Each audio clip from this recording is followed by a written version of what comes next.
Con su permiso, Presidenta. Compañeras y compañeros legisladores, hoy discutimos una reforma constitucional que sin lugar a dudas va a permitir enfrentar uno de los delitos que más lastima a las familias mexicanas y que está vulnerando la actividad institucional de nuestro país. Desde el Grupo Parlamentario del PRI reconocemos la importancia de este paso. Estamos a favor de la reforma porque entendemos que la extorsión se ha convertido en un flagelo nacional, con un crecimiento sostenido que coloca a miles de familias mexicanas en una situación de indefensión. Según la encuesta nacional de victimización en el 2023 del INEGI, la cifra negra de este delito alcanzaba el 97.2%. Apenas 1 de cada 10 víctimas se atreve a denunciar. Esto nos muestra verdaderamente la magnitud de la desconfianza y el miedo que rodea este fenómeno. Pero además de la cifra negra, los datos recientes nos confirman que la extorsión no solo persiste, se agrava. Los resultados del monitor de seguridad de Coparmex revelan un panorama alarmante. La extorsión alcanzó 5,887 víctimas en el primer semestre del 2025, un incremento del 6.9% respecto al mismo periodo del año anterior. Además, según el INEGI, cerca del 25% de las empresas en nuestro país han sido víctimas de algún tipo de extorsión. Reitero, vamos en aumento. Esto convierte al 2025 en el año con el nivel más alto que se tiene registro. A nivel estatal, Guanajuato, Morelos y el Estado de México presentan las tasas más elevadas. Y a nivel municipal, Cuautla, Salamanca, San Miguel de Allende encabezan estos indicadores. Estos datos son contundentes. La extorsión no se detiene y se está consolidando como una de las formas más extendidas y más dolorosas de violencia criminal en nuestro país. México no ha logrado transitar a ser un verdadero país de derechos. Se mantiene, lamentablemente, como un país de privilegios y concesiones. A esta economía de la extorsión, las principales víctimas son las micro, pequeñas y medianas empresas, que representan la columna vertebral del empleo y la economía nacional. Recordemos, amigas y amigos diputados, que no es la primera vez que recurrimos a leyes generales para tratar de atender delitos de alto impacto. Lo hemos hecho ya en casos como la desaparición forzada de personas, con la Ley General en materia de desaparición forzada de 2017, la trata de personas con la Ley General de 2012, la tortura con la Ley General de 2017 o la atención a víctimas con la Ley General de 2013. En todos estos casos, una reforma constitucional permitió articular competencias entre la Federación y las entidades federativas, crear registros nacionales y establecer obligaciones mínimas para los diferentes órdenes de gobierno. Gracias a esas leyes, hoy contamos con el Registro Nacional de Personas Desaparecidas, con unidades especializadas contra la trata, con fiscalías que investigan la tortura y con mecanismos de reparación para las víctimas. Es indispensable, pues, establecer un marco jurídico uniforme, ya que la disparidad entre entidades federativas es evidente. Pongamos un ejemplo. Mientras en Oaxaca o Yucatán las penas mínimas para este delito son de 1 a 3 años, en Chihuahua las penalidades llegan hasta 30 años de cárcel. Esta falta de certeza jurídica y disparidad en las penalidades, por poner un ejemplo, puede generar confusión y también puede fomentar la impunidad. La creación de una ley general en materia de extorsión es el paso lógico y urgente para enfrentar este problema, ya que ha adquirido dimensiones que son preocupantes. Compañeras y compañeros, los delincuentes que se dedican a extorsionar no solo destruyen la paz pública, también impactan directamente en la economía de nuestro país. De acuerdo con los organismos empresariales, la extorsión es hoy uno de los principales factores que lastiman a los pequeños comerciantes. Miles de pequeños negocios familiares cierran cada año porque no pueden pagar las cuotas impuestas por los criminales. El llamado derecho de piso ha dejado de ser un fenómeno aislado para convertirse en una regla de operación en múltiples regiones del país. Esto no solo afecta a los negocios individuales, lo he dicho, también tiene efecto multiplicador en las economías locales. Cada negocio que cierra por extorsión representa empleos perdidos, familias sin ingresos, comunidades enteras sumidas en la pobreza. En una palabra, representa familias lastimadas por la inseguridad. Además, los pagos ilegales incrementan los costos operativos de los negocios por la necesidad de contratar seguridad privada o reducir horarios de trabajo, pero además inhibe la inversión y desalienta la expansión de nuevas iniciativas productivas en sectores estratégicos y en regiones claves para este país. El ambiente de extorsión, lejos de incentivar la formalidad, refuerza la permanencia de la informalidad. En el comercio informal, la extorsión se convierte en una suerte de ventanilla única.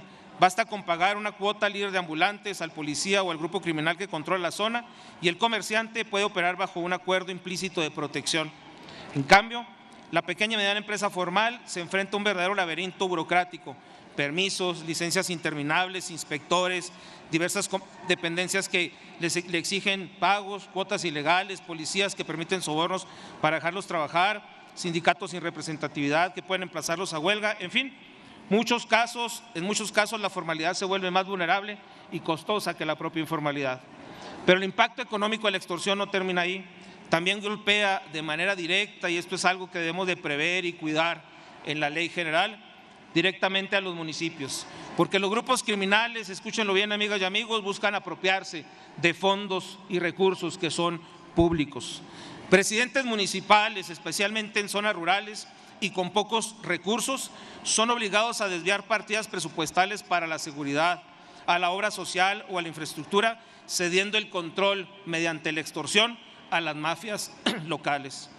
En este contexto, la extorsión deja de ser solo un delito patrimonial, se convierte en un obstáculo estructural para el desarrollo económico y social de México.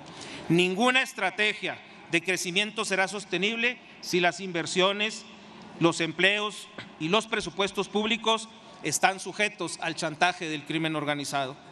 Esta reforma, sin lugar a dudas, es un primer paso en la dirección correcta, pero la magnitud del problema exige un enfoque integral, coordinado y con visión de Estado. Solo así podremos construir un México más seguro, más próspero y verdaderamente competitivo. Nuestra preocupación en el proyecto es que en el proyecto se quede solamente como una reforma simbólica y no una esperanza normativa, que no aterrice en cambios reales, porque no basta reformar la Constitución para poderlo lograr. Necesitamos, amigas y amigos, que la ley general que surja de esta reforma no debe limitarse a copiar definiciones penales.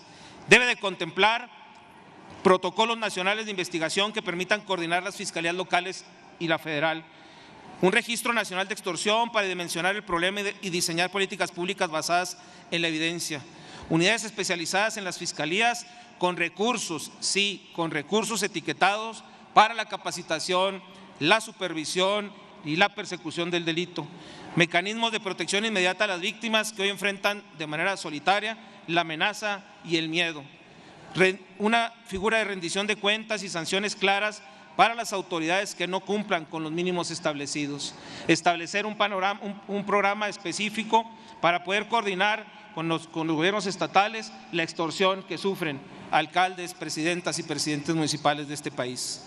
Si no hacemos esto, corremos el riesgo de aprobar una reforma constitucional que, sin mecanismos de implementación, quede en el papel. Desde el PRI decimos con claridad que vamos a acompañar esta reforma, pero lo hacemos con una exigencia puntual, que la ley general en materia de extorsión sea presentada y sea discutida sin demora, dentro de los plazos previstos y con un enfoque que sea integral. El PRI tiene claro que la reforma constitucional no puede quedarse en un ejercicio de voluntad simbólica. Nuestro compromiso es acompañar este cambio con propuestas que sean concretas y exigencias claras que respondan a lo que la ciudadanía nos está demandando allá afuera a todas y a todas. Exigimos que la Ley General en materia de extorsión no sea un documento genérico, sino un instrumento eficaz que establezca estándares mínimos obligatorios para todos los estados, evitando que algunos se conviertan en refugios de la delincuencia. No puede haber estados de primera y de segunda en la protección de los derechos de los mexicanos. Planteamos también que esta ley general debe incluir recursos presupuestales específicos y etiquetados, porque sin dinero, sin personal y sin capacitación, cualquier ley queda reducida a letra muerta. No basta con pedir a las fiscalías que hagan más con menos, es indispensable dotarlas de lo necesario para cumplir con sus obligaciones. Exigimos que se garantice la participación de los municipios en el diseño e implementación de la política nacional contra la extorsión. Son las autoridades municipales las que reciben de primera mano la presión del crimen organizado. Por eso debemos escucharlas, protegerlas y acompañarlas, y deben ser acompañadas por el Estado mexicano. Finalmente, hacemos un llamado a que esta ley no se limite a la sanción, sino que contemple también la prevención, atención a víctimas y mecanismos de reparación integral del daño. No podemos perder de vista que detrás de cada cifra hay personas, hay familias, hay comunidades enteras que han sido afectadas por el miedo, la pérdida de ingresos y la violencia. El PRI nos comprometemos a impulsar que esta reforma sea el punto de partida para una auténtica política de Estado contra la extorsión, una política que combine la fuerza con la sensibilidad, recursos con resultados y sobre todo que tenga en el centro a las víctimas y a la sociedad mexicana. El fenómeno de la extorsión no se resolverá únicamente con reformas legales. Es indispensable combatir la impunidad estructural que reina en el país. No basta con tipificar el delito, necesitamos instituciones sólidas, confiables y capaces que protejan a las víctimas y sancionen a los culpables. La extorsión es uno de los principales obstáculos para el progreso de México, porque mientras esta prevalezca, nuestro país no podrá aspirar a una nación de iguales. Seguirá lastimando la vida social y económica de las y de los mexicanos, limitando la productividad de quienes trabajan y obstaculizando la diversificación, expansión de nuestras economías locales y regionales. Combatir la extorsión debe asumirse no solo como un asunto de seguridad pública, sino como un asunto de estrategia para garantizar el crecimiento económico de México. Si queremos que nuestro país alcance el verdadero potencial y más inversiones se consoliden, es imperativo tener un entorno seguro, predecible y libre de amenazas. Compañeras y compañeros, este ilícito es hoy un cáncer que correa nuestra sociedad. Ha dejado de ser un delito aislado para convertirse en un delito de control territorial y financiero del crimen organizado. Mientras el ciudadano común paga cuotas ilegales para poder trabajar, autoridades locales se ven sometidas por grupos que, a través de la intimidación, deciden cómo se usan sus recursos públicos. Por eso respaldamos la reforma constitucional que hoy discutimos, pero también advertimos de manera clara al oficialismo: no podemos quedarnos en el discurso ni en una ley parcial. La Ley General de Extorsión debe ser clara, debe ser operativa, con presupuesto, con visión nacional, pero sensible a las realidades locales.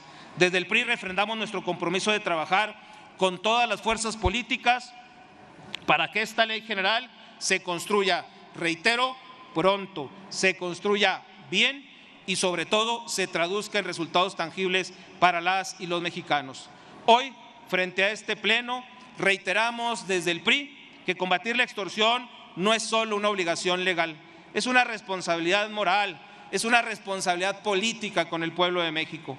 Mientras este delito siga marcando la vida de millones y millones de mexicanas y mexicanos, no podremos hablar de justicia, no podremos hablar de progreso, no podremos hablar ni siquiera de igualdad.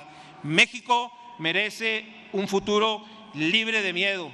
México merece un futuro que esté lleno de oportunidades. Por eso desde el PRI reiteramos nuestra disposición a construir la ley general, pero le pedimos al oficialismo y a la mayoría apertura para el diálogo, para la construcción, porque en el PRI estamos resueltos de mirar hacia adelante y nosotros en el PRI le echamos cabeza y corazón a México. Muchas gracias, es cuanto.